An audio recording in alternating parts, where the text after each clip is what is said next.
Bonjour à tous. Merci d'être réunis en ce printemps tardif. Je vous remercie d'avoir traversé les éléments pour vous joindre à nous aujourd'hui pour cette table ronde intitulée « Les images manquantes, potentialité et renouvellement ». Nous sommes rassemblés ici afin d'articuler et lancer une réflexion sur les interstices des mémoires individuelles et collectives. Ces enjeux sont au cœur de la 19e édition de Momenta qui se tiendra le 10 septembre 2025. Donc, comme je vous sais capable de traverser la grisaille, je vous y attends, quelle que soit la météo. Et ces enjeux nous permettent d'explorer cet après-midi les multiples facettes des récits invisibles et les défis liés à leur mise en lumière. Nous tiendrons 3 courtes présentations par nos panélistes, suivies d'une période d'échange qui, nous l'espérons, s'ouvrira sur des interventions du public, c'est-à-dire vous, regroupement animé. Sur ce, je vais céder la parole. En fait, dans un premier temps, nous allons céder la parole à Tamar Tembeck, historienne de l'art, commissaire et autrice. Ses recherches portent sur les cultures visuelles de la maladie et de la médecine, les pratiques d'art à l'hôpital, ainsi que les études de la performance et des médias. Elle a un parcours professionnel en théâtre corporel et en art de la scène, et elle développe des projets en tant que commissaire indépendante. De 2018 à 2020, elle a été directrice générale et artistique du Centre d'artistes Oboro, où elle est actuellement directrice artistique. Tamar va nous présenter Généalogie d'une conscientisation du devoir de donner à voir. À toi. Bonjour, merci beaucoup à Momenta et à la Foire pour cette invitation et de partager cet échange en si belle compagnie. En fait, l'occasion de cette table ronde m'a donné l'opportunité de retracer mon propre cheminement intellectuel autour de la thématique de l'image manquante, d'abord en tant qu'historienne de l'art et aussi en tant que commissaire. Donc, c'est ce que je vais vous présenter. Et très tôt dans mon parcours, en fait, tout ça a commencé avec le fait d'être exposée à l'histoire de l'art féministe, dans le cadre de mes études au bac en histoire de l'art. Et ici, on a comme 2 contributions importantes de l'histoire de l'art féministe, l'essai de Linda Nochlin, « Why have there been no great women artists ?» et puis l'œuvre de Judy Chicago, « The Dinner Party ». Alors, dans les 2 cas, le but de ces gestes, on parle d'images manquantes, en fait, c'était d'inscrire les femmes dans une histoire de l'art qui, jusqu'à ce moment-là, ne les incluait pas. Pour Nochlin, il était aussi question d'expliquer ce qui était à l'origine de ces absences, et à savoir quelles étaient vraiment les barrières structurelles qui ont bloqué l'accès aux femmes vers le statut d'artiste professionnel. Puis c'était notamment au niveau de l'éducation, le fait que les femmes n'avaient pas accès à des cours où elles avaient le droit d'observer le nu vivant, d'apprendre à faire le dessin du nu. Et donc, elles ne pouvaient pas participer à la plus grande forme de la peinture, qui est la peinture historique. Elles devaient seulement se consacrer aux arts plus mineurs, comme les formes de la nature morte ou du paysage. Pour Chicago, Judy Chicago, elle a fait cette grande attablée où plein de figures féminines de l'histoire sont littéralement invitées à la table. Donc déjà, ça, c'était un geste de dire, voici un espace, vous avez droit de parole, droit de présence. Et à mes yeux, c'était une façon de créer une forme de matrimoine qui pourrait servir d'ancrage pour les générations futures. Dans les 2 cas, maintenant, en fait, spécifiquement dans le cas de Judy Chicago, il était aussi question de porter attention à l'expérience spécifique de la femme et de l'expérience du corps en particulier.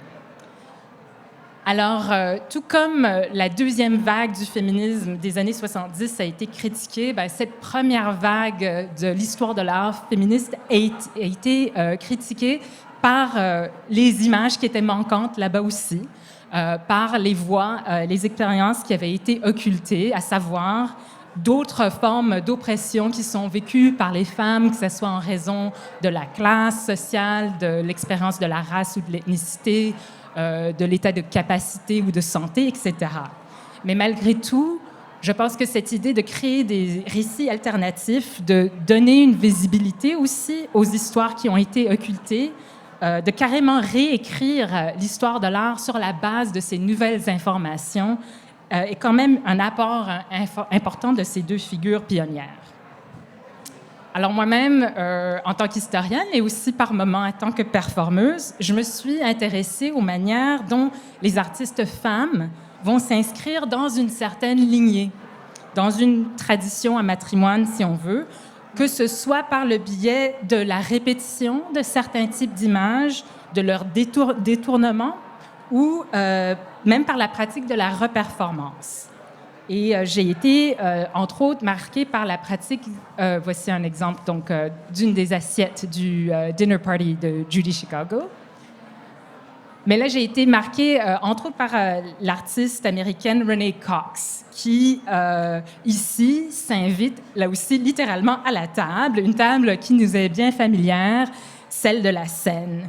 Et en faisant ce geste, en émettant ce geste, elle s'incorpore, bien sûr, non seulement dans un récit qui est fondamental, un pilier de nos croyances en Occident, mais aussi dans une œuvre canonique de l'histoire de l'art. Donc, il y a cette double référence à l'histoire de l'art comme telle et à l'histoire de la société occidentale.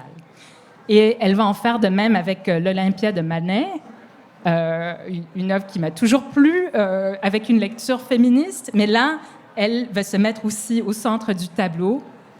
Et en faisant cela, elle s'inscrit dans toute une chaîne de significations qui ont accompagné l'œuvre de Manet. En fait, depuis l'époque de sa réception initiale, qui avait aussi suscité plein de parodies, de caricatures, ça a été tout un tabac, jusqu'au moment présent de l'émission du geste de Renee Cox. Donc, c'est cette idée aussi que les images évoluent, circulent et qu'on peut s'inscrire dans le sens de l'image en évolution. Alors, j'ai toujours eu un intérêt continu pour ces pratiques et ces tactiques d'artistes féministes qui impliquent la reperformance, le redéploiement d'images dans des contextes qui, comme avec Cox, vont changer leur signification. Et aussi cette tactique d'insertion de nouvelles présences qui permettent de poser un regard critique sur ce qui est véhiculé par l'image. Donc, après mes études au bac, pour ma thèse de doctorat et les projets commissariaux qui ont suivi, je me suis penchée sur les aspects performatifs des autoreprésentations d'artistes qui étaient liées à la maladie physique en art contemporain. Donc ici, on voit le travail très frontal et direct de Hannah Wilke, qui donne à voir, par l'entremise de ses bandages, les signes extérieurs de sa maladie, un lymphome, tout en adoptant des poses qui étaient vraiment caractéristiques de sa pratique de performance depuis le début, mais qu'on peut aussi reconnaître à travers une répétition de poses de l'histoire de l'art, comme une Vénus ou un portrait flamand, par exemple. Et à l'époque où j'entreprenais le début de ces études, et ça fait presque 20 ans maintenant, cette recherche m'avait permis de découvrir le champ des études critiques sur le handicap et de comprendre qu'il n'existe pas juste un modèle médical du handicap, mais aussi un modèle social. Et voici une autre artiste que j'ai beaucoup suivie dans le cadre de ma recherche, Jo Spence, artiste britannique, qui a été pionnière, elle aussi, dans les représentations de corps marqués par la maladie, le sien. Alors, quand on parle du modèle social du handicap, on va comprendre l'expérience du handicap comme étant pas uniquement liée à une condition physique ou à un diagnostic médical, mais on va envisager le fait que la notion même de handicap est façonnée par une société qui prend la capacité comme étant la norme. Et donc, par conséquent, elle va invisibiliser les exceptions à cette norme convenue, malgré le fait que bon nombre de personnes vivent avec des handicaps visibles ou invisibles ou avec des maladies chroniques. Et l'exemple qui est souvent nommé pour transmettre cette notion, c'est l'idée que ce n'est pas en soi la chaise roulante qui est handicapante, c'est le fait que nos espaces publics ne sont pas conçus de manière à pouvoir accueillir, accommoder de multiples types de corporéité et de formes de déplacement dans l'espace. Donc, c'est les escaliers qui sont handicapants, ce n'est pas la chaise. Donc, à travers ce parcours qui, vraiment, pour moi, est toujours passé par l'image, j'ai commencé à comprendre, pas juste intellectuellement, mais je pense aussi de manière plus fondamentale dans ma personne, que plus largement parlant, une conception du monde qui va diviser, d'une part, le corps de l'esprit, l'humain de la nature, mais aussi qui va installer des rapports de hiérarchie entre les différents éléments du vivant. On peut aussi la comprendre comme étant une série de conventions. Hein, c'est comme l'extension de la notion du modèle social du handicap. C'est comme cette vision du monde, c'est une convention et donc, par extension, on peut changer ces conventions. Mais évidemment, ces conventions sont si sédimentées dans notre culture qu'il y a des fortes chances que c'est le travail de toute une vie pour s'en défaire. Alors, c'est comme ça que cette réflexion sur la fonction des images, que j'ai située dans mon propre parcours comme étant dans une démarche de dépatriarcalisation, si on regarde à l'histoire de l'art féministe, de décapacitisme, si on pense aux études critiques sur le handicap, elles ont naturellement m'ont mené à m'engager dans un processus de réflexion autour de la décolonisation, autant sur le plan personnel, mais aussi dans mes fonctions en tant que commissaire indépendant d'exposition, mais aussi de directrice artistique d'un centre d'artistes où j'ai des responsabilités qui sont liées à des choix de programmation. Et donc, ça m'amène à mon dernier exemple avant de passer la parole.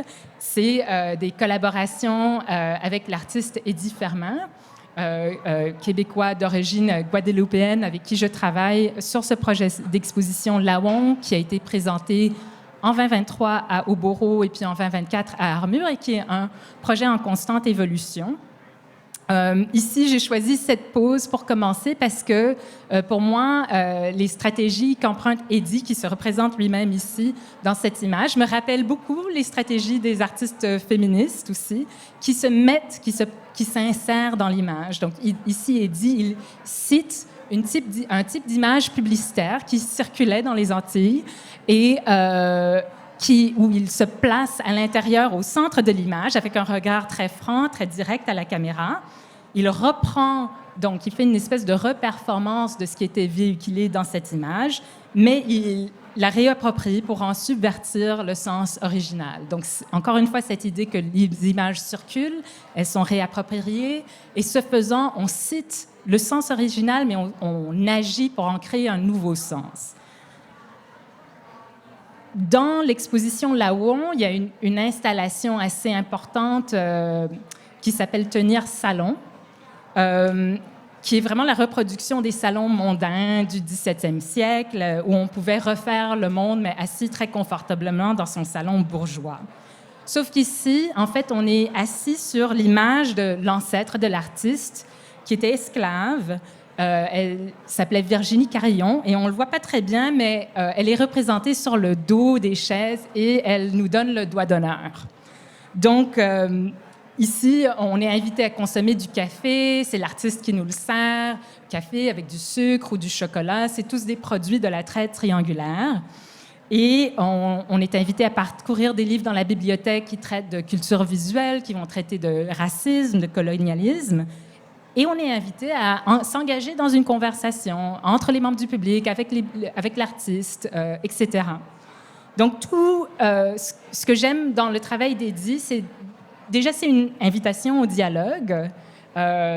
Eddie est très charmant, donc il nous offre du chocolat et du sucre, donc c'est aussi une invitation qui est douce et qui nous permet aussi de s'ouvrir, à se confronter à des questionnements qui ne sont pas toujours confortables et à remettre en question aussi ce sur quoi tous nos conforts d'aujourd'hui reposent. On est littéralement assis sur l'image de son ancêtre, et on est invité à aller là, à s'ouvrir et à prendre part à un processus de réflexion et de déconstruction de ces héritages difficiles.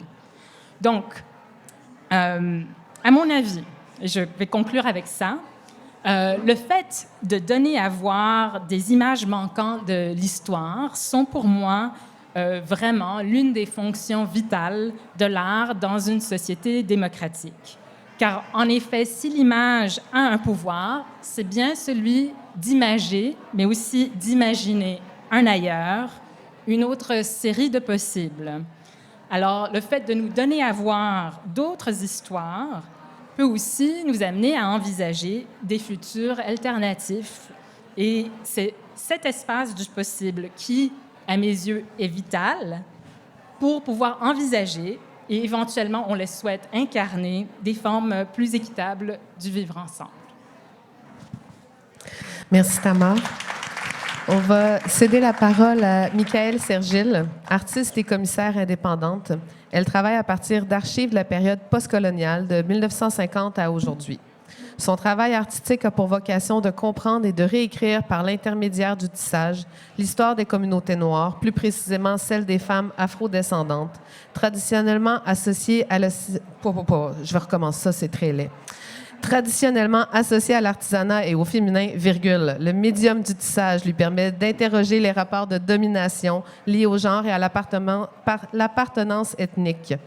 Michaëlle va présenter ses travaux de recherche dans les archives de sa famille et de la United Church, c'est même pas, hein, effectuée dans le cadre de sa récente exposition à toutes ces femmes que l'on ne nommait pas, présentée en janvier dernier au musée McCord Stewart.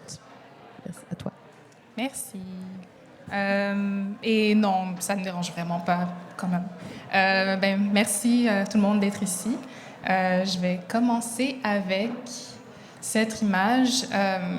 Quand on parlait de la thématique, de la potentialité de l'image manquante, je me suis dit que je ne commencerai pas nécessairement par un retour de toute ma pratique artistique, ce serait trop long, mais je trouve que c'est une thématique qui me parle beaucoup. Mais j'ai choisi spécifiquement de parler de cette première œuvre comme première entrée dans ce panel parce que c'est une image qui, en fait, vient de la Union United Church, une église qui est connue pour certains, certaines, pas trop connue pour d'autres, mais qui est à la Petite Bourgogne, à côté du métro Lionel-Groulx. Et c'est une image qui est dans le sous-sol de l'église. Et j'ai demandé à avoir une visite de cette église. Et en faisant la visite, on me montre cette image qui est dans le sous-sol et on me dit, en fait, c'est une photo où on avait les noms d'aucun des enfants et je pense qu'il y a 78 enfants sur cette image. On n'avait aucun nom des enfants sur cette image, donc on a demandé aux membres de l'Église qui venaient en visite ou pour des activités d'identifier chacun des enfants et ils ont réussi à identifier, je pense, il manquait... La dernière fois que j'y ai été, il manquait seulement 3 noms.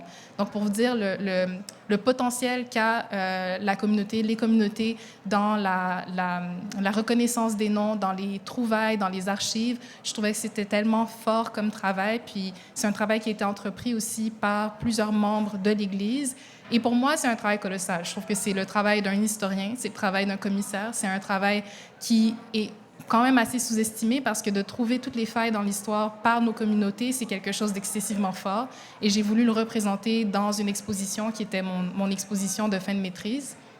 Puis, on va voir aussi l'endos. Donc, comme vous le voyez, je travaille majoritairement le tissage, qui est aussi pour moi un médium qui est vraiment très important. Je trouve que c'est un médium qui, du moins ici, n'est pas nécessairement très reconnu.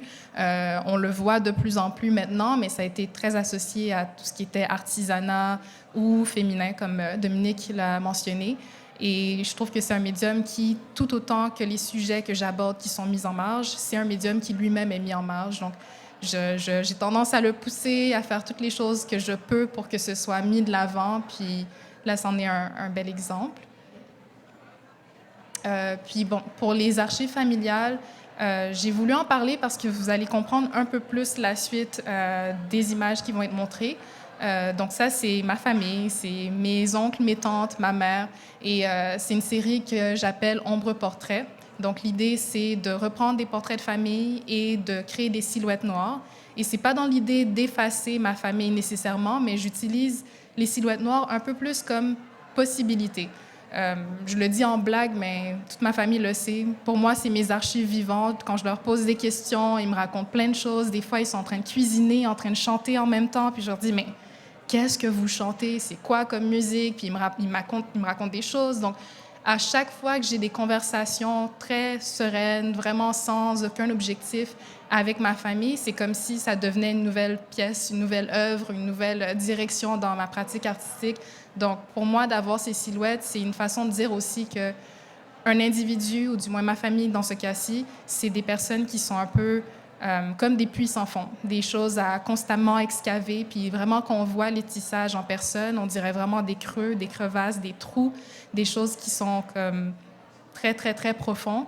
Donc, pour moi, c'est une façon un peu métaphorique de dire que ma famille est comme quelque chose de plusieurs couches, plusieurs couches à creuser dans leurs histoires. Quelques détails. J'aimais aussi le fait que malgré le fait que ce soit des silhouettes noires, donc on ne voit pas nécessairement qui c'est, il y a toujours des détails dans les images que je sélectionne aussi qui donnent comme un clin d'œil au pays dans lequel je viens, donc Haïti, que ce soit par la verdure, des fois on voit des palmiers, des fois on voit les maisons, on voit des claustras, on voit quand même des choses qui rappellent les Caraïbes, qui rappellent mon pays, mais ça permet aussi à d'autres de s'identifier au tissage et je pense que tout le monde a des photos de famille un peu embarrassantes où tout le monde se tient en ligne droite. Puis je trouve qu'il y a quand même cette potentialité aussi de s'envisager dans une image, mais de quand même garder ce clin d'œil aux Caraïbes qui est très précieux pour moi. La prochaine, je tenais aussi à la montrer parce que c'est la première œuvre où on voit vraiment les traits de ma famille. Et c'est pas parce que c'est mes préférés, c'est vraiment juste parce que je tenais à raconter l'histoire de ces deux femmes qui sont les premières femmes de ma famille à avoir migré à Montréal, au Canada en fait. Et elles ont 90 ans aujourd'hui, donc je sais que ça va pas... Bref, je vais pas aller là, mais je sais que je tiens beaucoup à raconter leurs histoires. Puis elles ont pris le temps par un enregistrement, raconter leur venue à Montréal dans les années 70. Et c'était important pour moi de les mettre en évidence et d'avoir cette vidéo où on les entend. Et on voit des images d'elles quand elles étaient un petit peu plus jeunes aussi en ayant migré à Montréal. Puis c'est ma première pièce où on peut vraiment avoir accès à une architecture, quelque chose qui rappelle un peu le design intérieur aussi et qui permet aux gens de circuler autour de l'œuvre. Puis ça, c'est la toute récente exposition que j'ai eue au Musée McCord qui s'appelait « À toutes les femmes que l'on ne nommait pas ». Puis, c'est une résidence que j'ai faite d'1 an au Musée McCord. Puis, j'ai eu la possibilité de fouiller dans les archives. Puis, j'y suis allée à cœur grand ouvert en me disant, je vais trouver quelque chose, quel que soit ce que c'est, qui puisse raconter l'histoire des communautés noires à Montréal dans les années début 1900, fin 1800. Puis, je me suis un peu prise face à un mur parce que j'ai réalisé qu'il y avait très peu d'archives connectées aux femmes noires à Montréal. Il y en avait moins de 20, si je ne me trompe pas. Puis, les images que je trouvais étaient des images non identifiées. Donc, les seules identifications que j'arrivais à trouver, c'était, pour les 3 cas, par exemple, femme de ménage, Monsieur Evans and Lady, et femme de ménage avec bébé Peckert. Donc, c'est très réductif quand même comme titre. On a très peu d'informations. Et moi qui souhaitais pouvoir raconter l'histoire de ces femmes, raconter l'histoire des communautés noires à Montréal, je me retrouvais finalement face à un mur et avec la difficulté de pouvoir raconter quelque chose à partir de si peu d'informations. Mais j'ai quand même trouvé une autrice qui s'appelle Saidiya Hartman, qui a travaillé sur la fabulation critique, donc la potentialité de trouver à partir d'éléments historiques, la potentialité de créer une histoire. Donc, de se dire qu'on peut envisager telle direction pour telle personne parce qu'on est conscient qu'à telle époque, il s'est passé tel événement politique. Donc, j'avais trouvé qu'il y avait quelque chose de très fort avec la fabulation critique, d'où d'ailleurs j'ai cité l'autrice dans un des tissages, on voit du texte, c'est directement ces mots qui sont utilisés, ou dans son texte, elle dit « Est-ce que quelqu'un a pris le temps de demander à ces femmes, parce qu'elle parle aussi beaucoup de femmes, à ces femmes, si elles avaient quelque chose à dire ou si elles voulaient dire quelque chose tout court. » Donc, j'avais trouvé que c'était pertinent dans un cadre où, fin des années 1800, prendre une photo, tu prends ton temps, tu veux que ce soit bien fait, que tu poses et tu prends vraiment le temps d'être bien habillé, mais est-ce qu'on prend le temps, dans ce cas-ci, de demander à la personne comment elle se sent? Ça, on ne le saura jamais. Puis, j'ai d'autres vues de l'exposition. Ça, derrière, c'est le collectif de femmes, le Colored Women's Club, qui était le premier collectif créé par des femmes noires en 1902 à Montréal. Et c'était en fait ma première approche avec l'exposition. C'était de parler de ces femmes et de trouver un contexte historique et social à ces femmes en trouvant des archives dans le musée. Mais bon, finalement, je me suis frappé un mur, puis j'ai pu trouver quelques archives sans identification, mais quand même parler de leur venue à Montréal. Puis ça, c'est d'autres vues de l'exposition où j'ai mélangé finalement les archives du McCord et les archives que j'avais trouvées à la Union United Church, qui me permettaient de compléter une trentaine d'années à peu près dans l'histoire de Montréal. Ça, c'est des archives de la Union United Church pour le Colored Women's Club, le collectif. Puis, ouais, parlant de fabulation critique, ma façon aussi de donner un peu plus de contexte historique et social au public qui venait dans l'exposition, c'était de créer une ligne du temps. Et bon, j'ai beaucoup apprécié travailler avec le musée parce qu'ils ont été d'un support extrême, mais j'ai aussi tenu à avoir ma voix directement dans la ligne du temps. Je ne suis pas experte, je ne suis pas historienne de l'art, je suis commissaire quand je le veux, puis je suis artiste principalement, donc je voulais quand même que ce soit assez clair quand le public rentrait dans l'espace, parce qu'on le sait qu'un musée, c'est un espace de savoir, c'est un espace où on rentre en ayant l'intention d'apprendre quelque chose. Donc, je n'avais pas envie non plus de tenir cette position d'historienne de l'art, parce que je ne me considère pas dans cette posture, mais de vraiment montrer au public que ce sont mes recherches. C'est à partir des ouvrages que j'ai lus que j'ai pu tenir cette ligne du temps. Et j'ai aussi pris le temps de nommer toutes les femmes qui m'ont inspirée. Donc, majoritairement des femmes noires qui ont écrit sur l'histoire des communautés noires à Montréal et qui ont été mes principales sources pour la tenue de cette ligne du temps.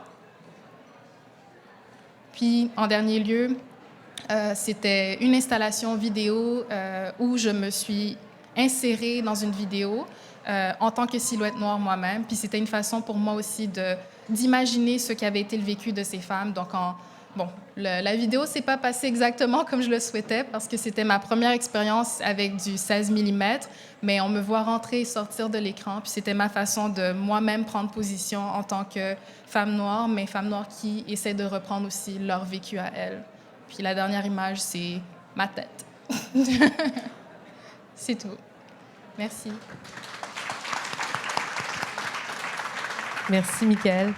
La dernière, mais non la moindre, Mi Van Dam, artiste multidisciplinaire et membre du collectif Code Blanc, aux côtés de l'artiste Stanley Février et Mariam Izzadifar.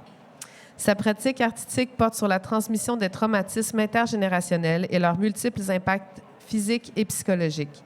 Elle explore aussi la mémoire du corps et les processus de guérison qui favorisent l'émancipation personnelle et collective des systèmes oppressifs. Ses recherches actuelles s'ancrent dans l'exploration des théories et des pratiques somatiques afin de proposer une vision du soin qui est indépendante et collaborative. Mivan va nous présenter aujourd'hui son projet Connecting from the Inside Out, présenté au mai à l'automne 2024, et discuter de ses recherches autour de la réparation individuelle et collective et des structures de pouvoir. Merci beaucoup. Merci à vous deux pour vos fabuleux présentation. Alors, je vais commencer avec cette œuvre qui s'appelle Unveiling, qui a été présentée au Musée des Beaux-Arts de Montréal en 2022. J'ai décidé de commencer avec cette œuvre parce que c'est une de mes premières œuvres vidéo d'installation, puis c'est une qui m'a beaucoup marquée, puis qui m'a aussi beaucoup fait avancer dans le projet que je vous parlais tout à l'heure, Connecting from the Inside Out. Alors, ce travail, c'est une collaboration entre ma mère, ma sœur et moi. J'ai beaucoup collaboré avec les membres de ma famille pour réfléchir les traumas intergénérationnels, la mémoire au sein des familles, puis de l'impact de la guerre dans un contexte familial. Fait que j'ai commencé en fait à vouloir collaborer avec eux pour un peu explorer les notions de vulnérabilité, puis aussi comme les manières de pouvoir créer des espaces de soins et de guérison dans un cadre familial. Je pense que ça a été vraiment une préoccupation pour moi, puis une des questions pour moi qui était très profonde, parce que je pense que dans notre famille, ça n'a jamais été vraiment quelque chose qui a été appris ou on a appris en fait à naviguer la vulnérabilité. Fait que ça a été un grand défi aussi de voir dans un contexte de famille comment les traumas intergénérationnels, parce que mes parents ont vécu la guerre du Vietnam, comment ça se transmettait. Puis en tant qu'enfant, on arrive quand même à le ressentir dans l'ambiance, dans juste les dynamiques de famille, puis les relations, puis à l'intérieur de notre identité. Fait que pour moi, ça a été vraiment une manière de pouvoir ouvrir ces questionnements au sein de notre famille, puis de savoir les notions de vulnérabilité, puis comment on pouvait en fait les réexplorer ensemble. Fait que dans cette vidéo, c'est une installation de 3 écrans où qu'on voit ma mère, ma sœur et moi, qu'on essaie de se dévoiler à travers un filtre, puis c'est une gestuelle qui est vraiment très lente. Puis c'est là où que j'ai commencé à réfléchir aussi les notions de guérison individuelle et collective, mais plus comme dans mon histoire familiale, dans ce cadre-là. Fait que dans ces gestuels, je nous invite en fait à explorer comme les moments de vouloir se montrer, puis qu'est-ce que ça veut dire se montrer vulnérable face à soi-même et face aux autres. Puis pourquoi c'est aussi intimidant parfois de se mettre vulnérable puis de montrer nos émotions, puis qu'est-ce que ça veut dire en fait. Fait que on se dévoile petit à petit, puis après, c'est pas comme un dévoilement total, c'est aussi un moment où on se sent confortable. Bien, ensuite, on s'arrête et puis il y a comme une espèce d'image très lente qui se passe où que c'est une espèce de glace qui se brise petit à petit, mais pas complètement, parce que je m'intéresse aussi à qu'est-ce qui existe entre le fait d'être vulnérable puis toutes les différentes nuances. Fait que j'ai travaillé beaucoup avec les notions de vulnérabilité en lien avec la transparence, puis les notions de mécanisme de défense en lien avec l'opacité, puis tout ce qui existe entre, parce que on veut pas non plus. En fait, j'ai commencé à réfléchir que on n'est pas toujours transparent, puis on n'est pas toujours comme sur une défensive. On est toujours entre les deux, puis les différentes comme nuances qui existent entre les deux. Fait que ça m'a amené beaucoup à réfléchir à la mémoire de famille, puis comment ça se transmet d'une génération à une autre.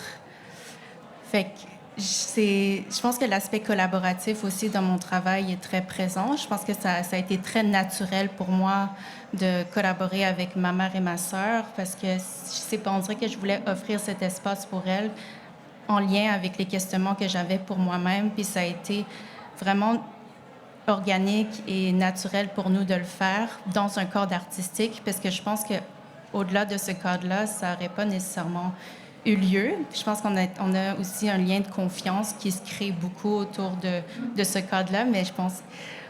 Après, c'est sûr que c'est vraiment différent quand l'œuvre est diffusée. C'est comme un autre niveau. Mais durant le processus de création, puis durant ces moments de réflexion, c'était un moment qui était vraiment très bienveillant, puis super doux. Puis ça nous a permis vraiment de nous rapprocher, en même temps de ne pas trop en dire. Fait que... Je pense que c'était juste vraiment un cadre artistique qui nous permettait de juste être ensemble, puis de vivre aussi comme certains traumas familiales qu'on n'arrivait pas nécessairement à articuler à travers comme des mots, mais c'est ça. Fait que ça a été vraiment comme rassembleur, comme projet. À partir de ce projet-là, quand j'ai commencé à réfléchir en fait l'écran qui devenait en fait l'espace individuel de chacune, parce que dans ce projet-là, comme il y a ma mère, ma sœur et moi, où qu'on habite l'espace comme l'écran qui devient comme notre espace individuel, mais l'installation devient l'espace collectif.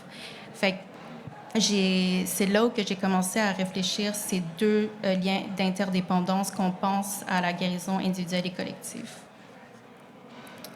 Fait que ça m'amène à ce projet-là qui s'appelle Solidarité entre le mouvement et l'objet, qui est une performance qui a été présentée dans le cadre de ma résidence à SBC en 2023. Puis c'est la première phase de développement de mon projet Connecting from the Inside Out. Je sais que c'est vraiment un visuel très différent de ce que je viens de vous montrer. C'est un gros saut. Mais vous allez comprendre après.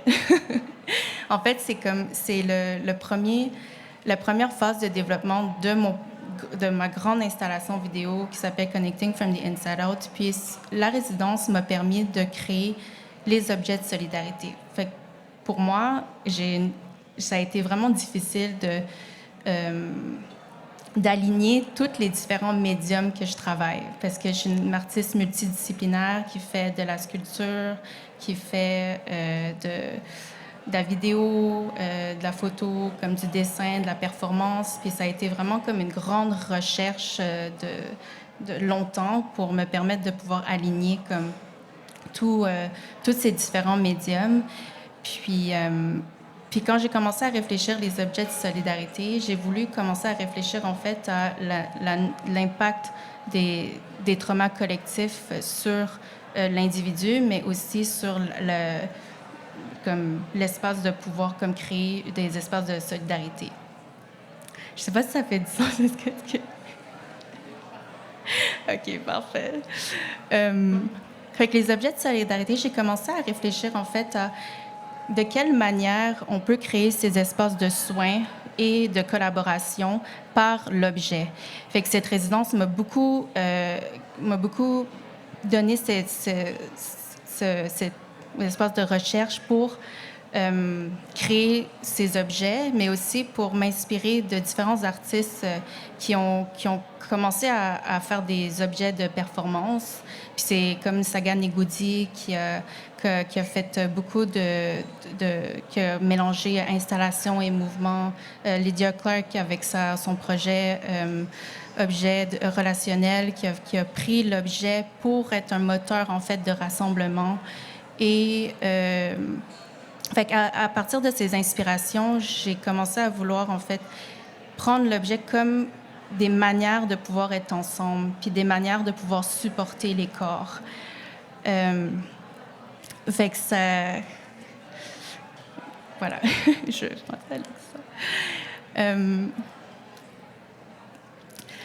ça. Fait à travers le mouvement, pourquoi j'ai voulu comme choisir des collaborations avec des interprètes de danse, parce que c'est des interprètes de danse, c'est beaucoup la notion de la mémoire du corps, comme Dominique a dit au début. Fait que la notion du corps, puis de la guérison par le corps, puis par l'aspect somatique, c'est quelque chose qui m'intéresse beaucoup, parce que c'est tout, en fait, qu'est-ce qu'on voit pas nécessairement. Fait que quand on arrive à vouloir comme explorer tout notre paysage émotionnel puis tout ce qui existe à l'intérieur, bien, c'est à travers comme des pratiques comme la somatique et le mouvement qui peut activer en fait ces manières de pouvoir imaginer la guérison puis de pouvoir comme offrir en fait des espaces de pouvoir régénérer de l'énergie à l'intérieur. Fait que de vouloir collaborer avec des artistes de danse, c'était vraiment naturel pour moi parce que, premièrement, j'ai une formation en danse, puis ça a toujours été une volonté pour moi de fusionner mes deux pratiques pour explorer l'aspect interdisciplinaire de ma pratique. Puis, quand j'ai voulu, en fait, parler de guérison puis de trauma intergénérationnel, la somatique, ça a été vraiment très naturel, puis le fil conducteur de tout ça.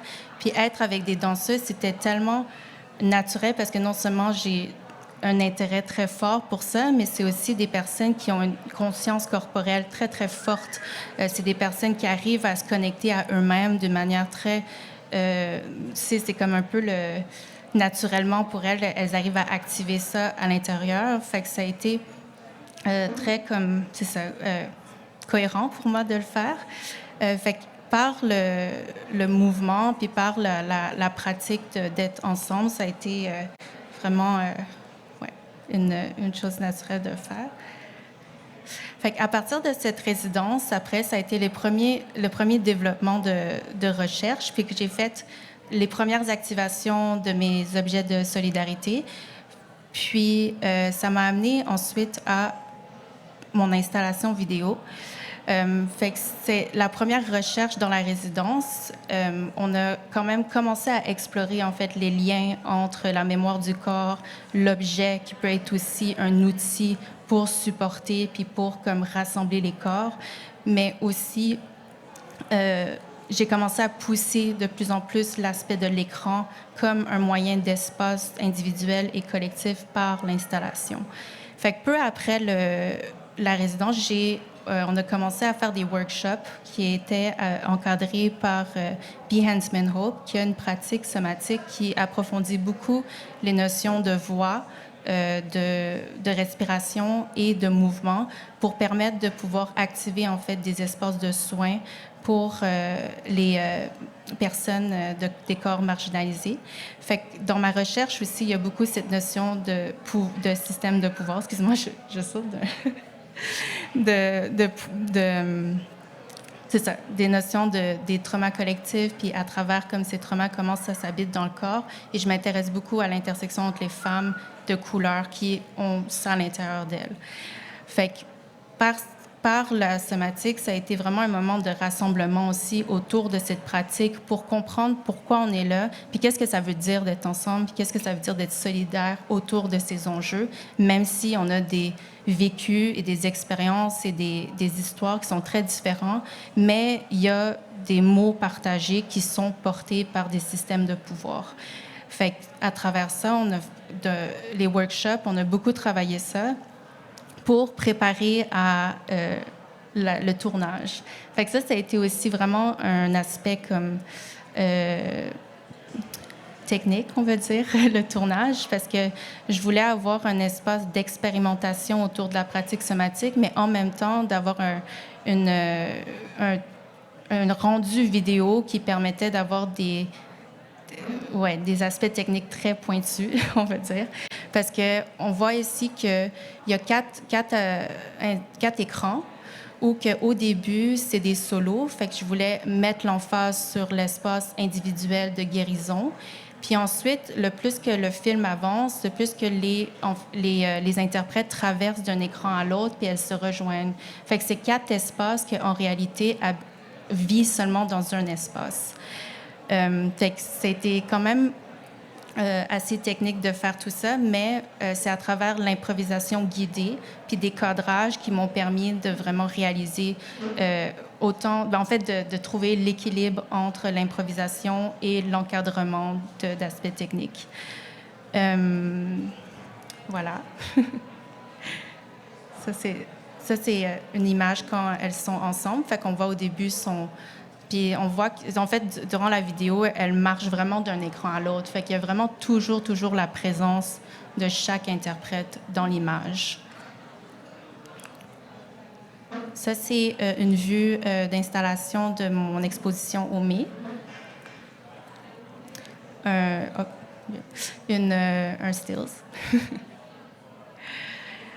Puis la direction, en fait, il y a eu une grande équipe aussi autour de ce travail. Fait je travaillais avec Nadia Louis-Desmarchais, qui était la directrice de photo. Les costumes ont été faits par Adourani, puis les interprètes, ces 4 interprètes en danse qui ont aussi beaucoup, tout en fait, leur pratique est en lien avec les recherches que je fais. Je vais essayer de me dépêcher parce que je ne sais pas combien de temps il me reste. OK. Vue d'installation. C'est juste pour montrer un peu aussi les objets de solidarité qui sont installés différemment.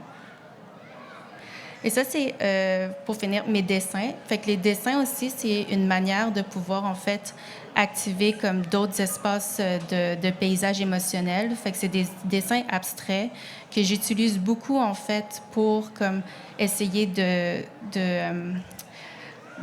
tracer ces paysages émotionnels qui m'ont amené en fait à ce projet-là qui est un projet d'engagement public qui a été présenté à la Fondation FI tout récemment. Puis par mes dessins, ça nous a permis en fait de trouver d'autres espaces intérieurs. Puis c'était devenu en fait des compositions chorégraphiques pour créer la performance. Puis c'est ça, d'activer d'autres espaces de guérison. Et voilà, la fin.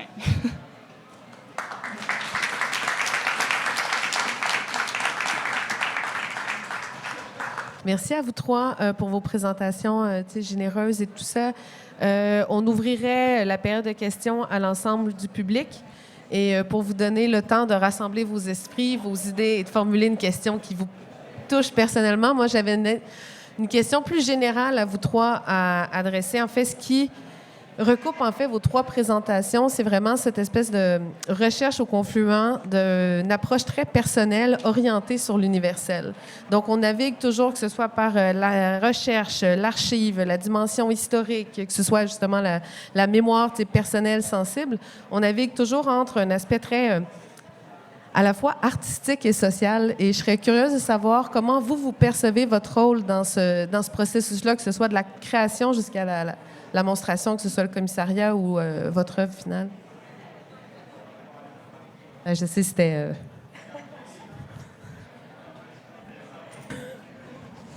Mais peut-être je peux... Oh, mais je viens de parler beaucoup, mais je vais me lancer. C'est ça, t'es encore réchauffé. Oui, je pense. OK, alors la question, c'est de comment notre personnellement, comme par rapport à nos mémoires personnelles, comment on l'amène vers le collectif. Ouais. En fait, tu perçois ton rôle entre cette dimension très artistique et aussi sociale de votre travail, de votre recherche. Oui. Ben, je pense que j'essaie d'être humble aussi par rapport à ce que je propose. Je pense que ça s'inspire tellement de mon histoire, comme en fait toutes mes recherches qui sont très personnelles, qui s'est beaucoup pendant longtemps inspirée de mon histoire de famille, qui est imprégnée par la guerre du Vietnam, puis qui a été vraiment en fait un point de réflexion très important dans ma recherche puis dans ma pratique artistique, puis de le vivre aussi comme dans les dynamiques de famille ou de le témoigner aussi chez d'autres personnes. Ça a été un peu comme une manière de vouloir partager mes réflexions avec d'autres personnes ou d'autres familles ou d'autres situations qui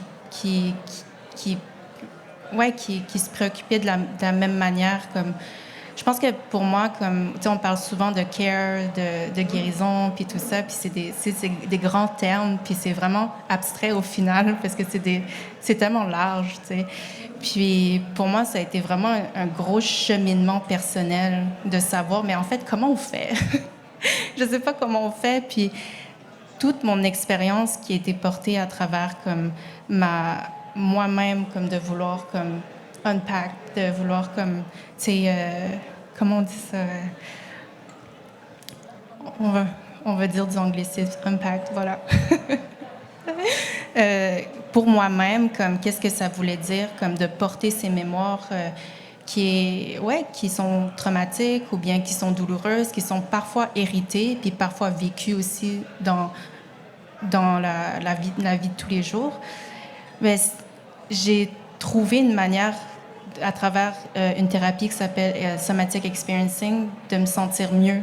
Puis on dirait que je voulais comme partager ces outils que pour moi, ça fonctionnait. Puis j'étais comme, pourquoi pas, je vais les partager, puis si ça marche, comme, OK, puis c'est à travers l'art, parce que artistique, je pense que c'est ce qui me vient le plus naturellement. C'est ça. Est-ce que cette approche un peu de passeuse fait écho à votre regard sur votre rôle, votre pratique?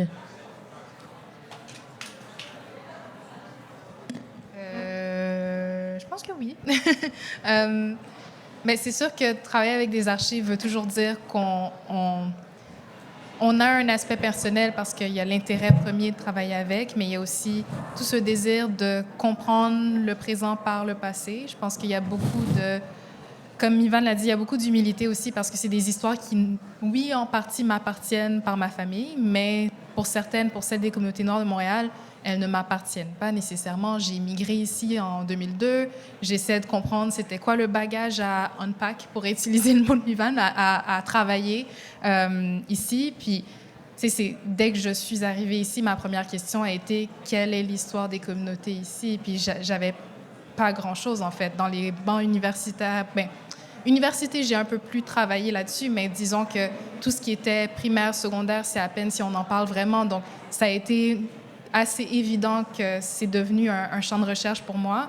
Mais oui, il y a beaucoup d'humilité, il y a beaucoup de peur aussi de mal faire les choses quand on travaille avec des archives de personnes qui ne sont pas reliées directement à nos familles. Donc, c'est toujours, je vais voir les gens à la Union United Church parce que c'est encore une église très active, puis j'essaye de voir est-ce que je fais bien les choses. Puis quand on m'accueille avec des gros câlins, je me dis ça doit aller, je fais bien les choses, tout va bien. Mais c'est sûr qu'il y a beaucoup d'humilité dans le fait de travailler des histoires qui ne nous appartiennent pas nécessairement et on veut bien faire les choses. Ouais.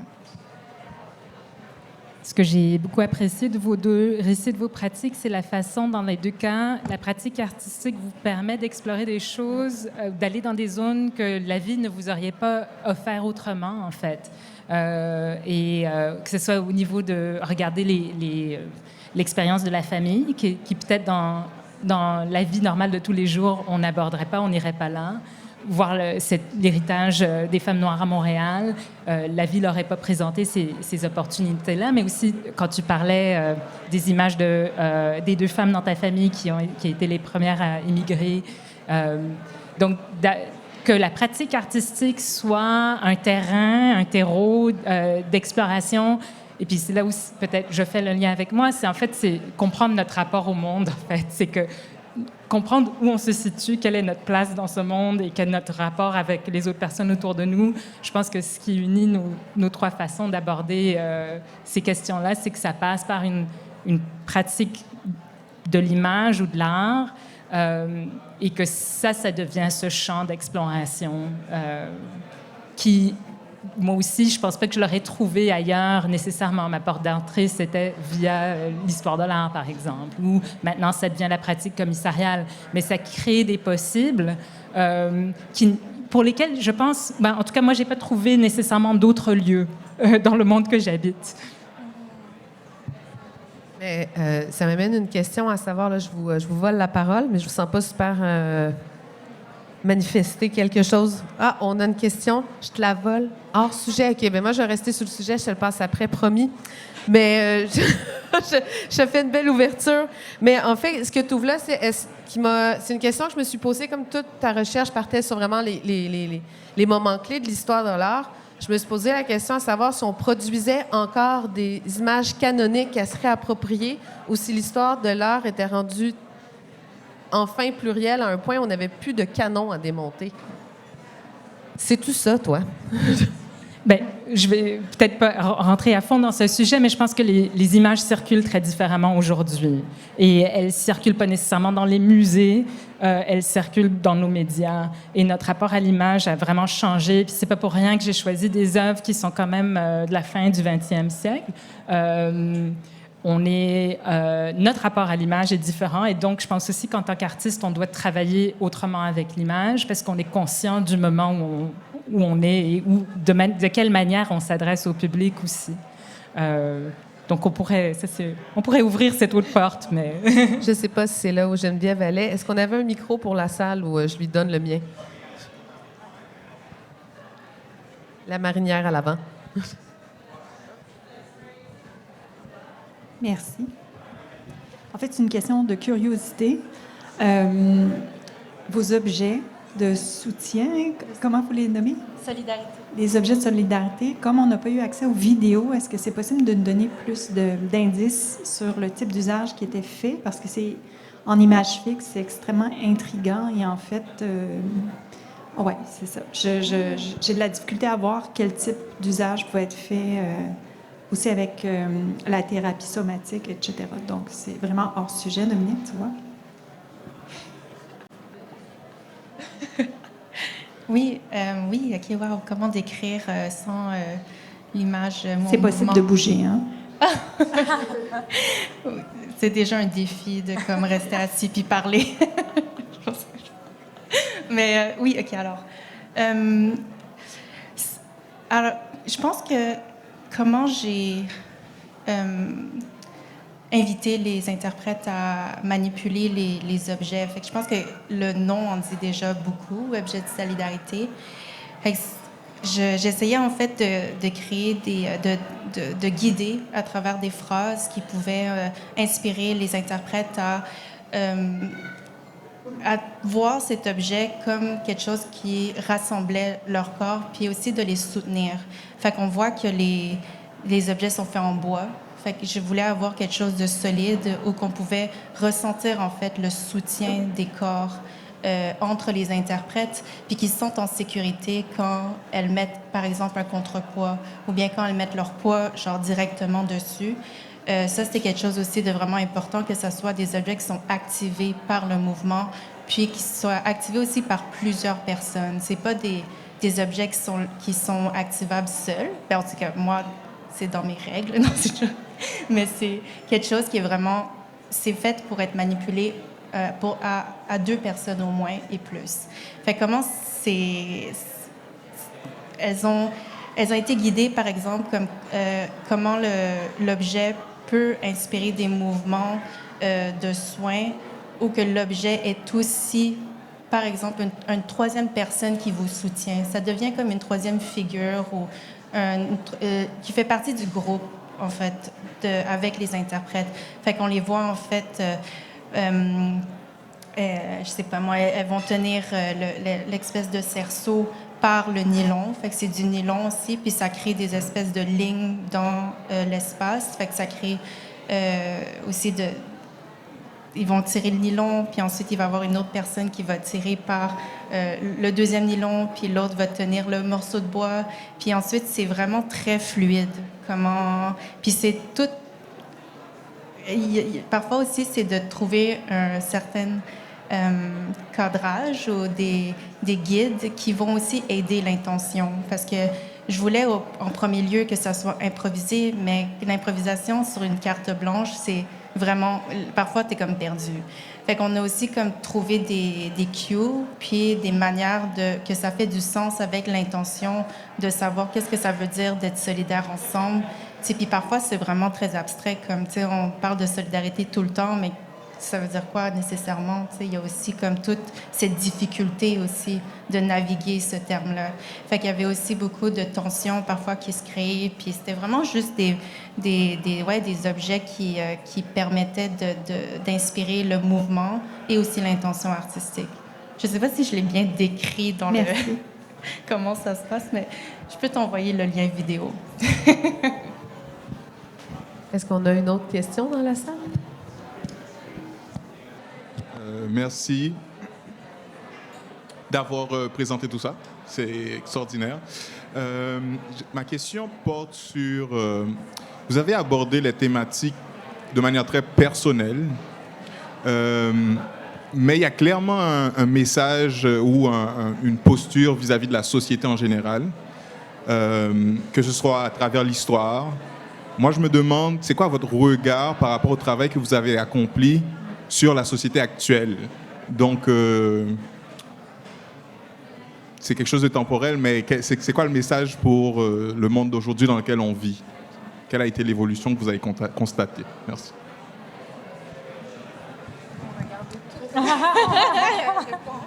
Okay. Moi, je viens de parler. OK. Elles m'ont toutes regardé comme si la question m'était adressée directement, donc je vais répondre en premier. Bien, je crois que le rapport aux archives, le travail de recherche au musée, moi, le lien me semblait... évident. OK, c'est bon. Ouais. Merci pour la question. Par rapport à la société, disons qu'avec l'exposition MECORD, j'avais trouvé qu'il y avait quand même quelque chose d'intéressant par rapport à ce que j'avais vécu avec l'Église quand j'ai été dans les sous-sols de l'Église et que j'ai vu l'image qui était non identifiée, que les membres venaient identifier. Je pense que c'est assez évident pour tout le monde. Je ne sais pas à quel point c'est dit de façon à voix haute, mais dans les collections des musées, oui, il y a des lacunes, il y en aura toujours en termes de reconnaissance des communautés marginalisées, entre guillemets, des communautés noires en ce moment. Au musée MECORD, ils le savent très bien, puis ça a été un peu la raison pour laquelle, quand j'y suis allée, ils me posaient des questions, ils me disaient, bon, comment on peut t'encadrer? Parce qu'on est consciente qu'il y a des lacunes dans l'histoire. Les choses que j'ai trouvées, c'était des images qui étaient non identifiées, donc ça ramenait encore plus à cette lacune qu'on sait qui est très présente dans les musées, mais là, je me suis dit, comment avec les membres de l'Église, les gens des communautés noires actuelles, les personnes qui, je sais, sont des leaders de nos communautés, comment est-ce qu'on peut contrer toutes ces lacunes? Oui, les mettre en évidence, mais aussi trouver une façon d'avoir des échanges, des conversations sur toutes ces choses qu'on sait qui manquent encore dans ces collections. Donc là, j'avais invité les membres de l'Église à venir. On avait loué un autobus, tout le monde était là, on a partagé un repas, mais on était aussi dans un moment où on pouvait échanger sur ces collections et voir OK, donc on est présent à ce moment-ci. Est-ce qu'on arrive à identifier des gens? Est-ce qu'il y a des choses qu'on peut changer aussi dans la façon dont les choses sont archivées? Parce qu'il faut aussi se dire que les archives qu'il y avait dans le musée, c'était majoritairement donné par un studio photo qui était géré par le photographe William Notman. Donc, les notes qui étaient là, c'était soit des notes de William Notman ou c'était des notes des familles qui engageaient les femmes de ménage. Donc, de façon évidente, on n'a pas d'informations sur les femmes de ménage, on n'a pas d'informations sur les communautés noires, on n'a pas d'informations sur les communautés actuelles. Donc, là, d'avoir cette invitation d'inviter les membres de l'Église. On a même eu quelqu'un dans le public qui a reconnu une des femmes du musée. Et tout le monde au musée, on s'est regardé avec un regard de « Mon Dieu, faut qu'on travaille avec cette femme ». Mais c'est, je pense, pour moi, le regard sur la société, c'est que même si c'est évident qu'il y a des lacunes dans les musées, dans les institutions qui collectent beaucoup d'archives, est-ce qu'on prend le temps aussi d'inviter différents publics pour avoir ces conversations et éventuellement contrer ces lacunes?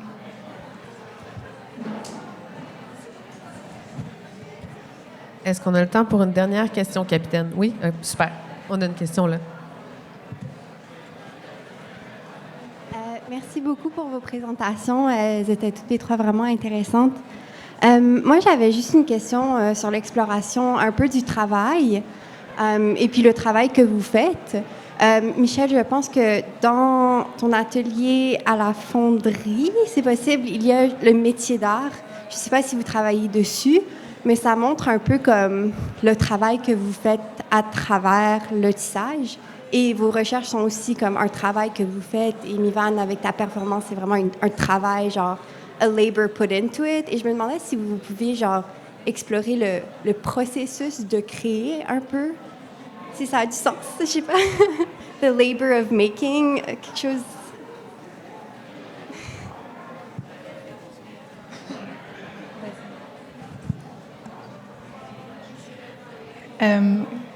Je ne sais pas si j'ai bien compris la question, mais est-ce que c'est plus par rapport à notre processus de création?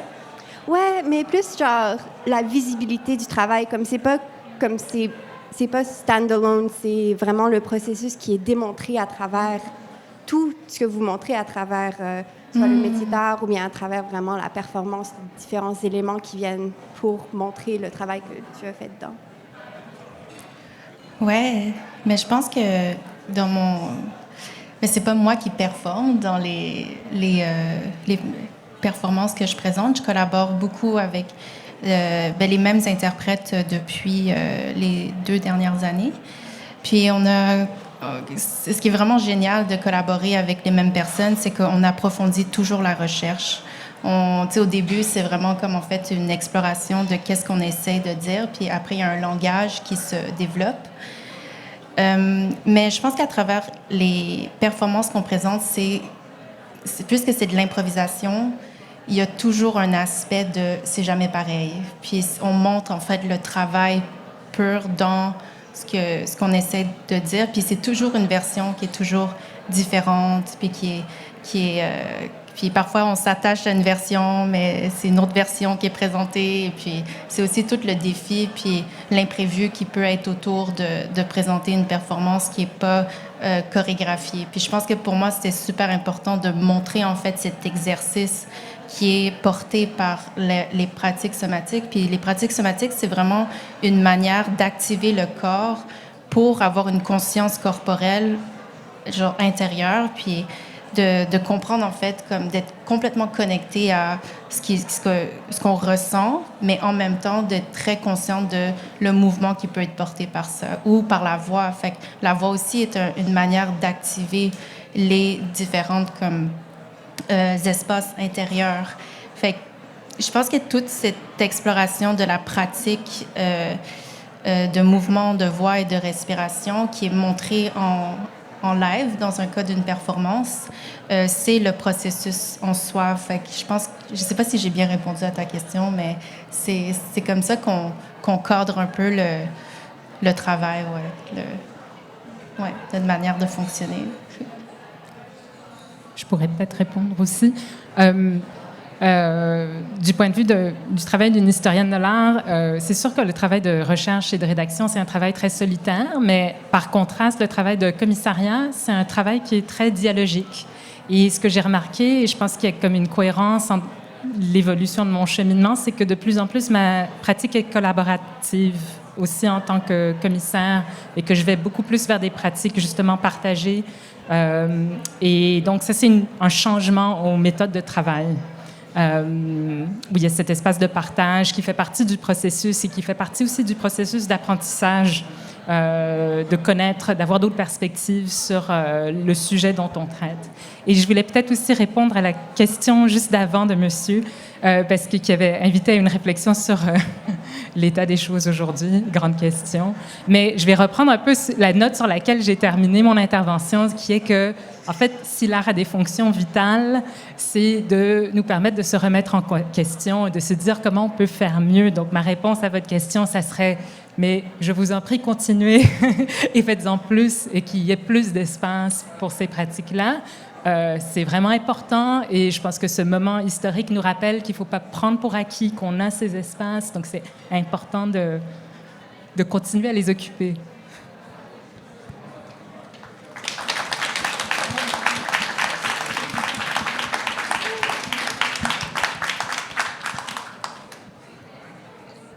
On n'a pas d'autres questions? Personne? Oui, Michaël? C'est pas que j'aime pas la question, je sais pas comment répondre. C'est dans le fond, ce que tu demandais, c'était de parler du processus aussi. Excuse-moi. Juste élaborer, c'était pas clair.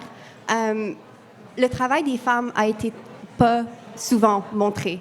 Et c'est pour ça que je trouvais le métier d'art tellement intéressant dans votre atelier, parce que ça montre que it's a skill, c'est quelque chose qui est appris, c'est quelque chose qui est important, c'est quelque chose qui est artistique. Puis souvent aussi, en histoire de l'art, et désolée, je pense que j'ai mal prononcé votre nom, je suis vraiment désolée, mais en histoire de l'art aussi, les pratiques de femmes sont cachées. Et ce travail-là, c'est juste vraiment intéressant d'être montré pour des femmes. Ouais, non, je pense que je comprends. OK. Ben, peut-être pour finir là-dessus, je ne sais pas trop si on avait d'autres temps pour... OK, je ne vais rien dire de plus. Je vais juste répondre à la question, excuse-moi. OK. Donc... OK. Donc, ouais, ben en fait, pour le métier d'art, pour le métier à tisser, c'est quand même un médium que j'aime beaucoup montrer aussi, puis je suis contente que tu le soulèves. Parce que c'est quand même un médium qui, oui, il prend de plus en plus d'ampleur en ce moment, on en parle beaucoup plus, mais même le jacquard en ce moment, il est très difficile d'accès. C'est un métier qu'on ne voit pas très souvent. Il y en a, si je ne me trompe pas, entre 3 et 4 au Canada. Donc, j'aime beaucoup montrer le processus pour qu'on voit tout le travail de labeur qu'il y a derrière aussi. Le fait que ça devient presque comme un rituel aussi de tisser une œuvre, parce qu'on devient très concentré sur une seule pièce qui peut prendre près de... 7 heures par jour pendant 1 à 2 semaines pour créer une pièce. Donc là, ça devient pratiquement comme un rituel qui est créé aussi entre soi et la pièce. Puis j'aime beaucoup aussi l'idée de la répétition du mouvement qui est fait constamment. Puis j'en parlais avec un commissaire juste avant de venir ici. Puis il me disait qu'il y avait même quelque chose dans l'idée de l'écriture. C'est comme si on écrivait une pièce en même temps de tisser un objet, une œuvre, où on a un premier train d'idées et le train d'idées continue au fur et à mesure que l'œuvre se crée également. Donc, je trouvais que c'est une belle métaphore de créer une pièce tissée, mais de créer aussi une œuvre écrite en même temps.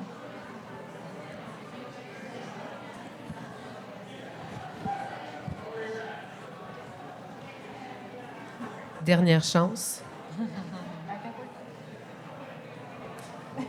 Alors, vous serez contraint de vous taire à jamais ou accrocher nos 3 fantastiques panélistes au détour de vos visites de la foire.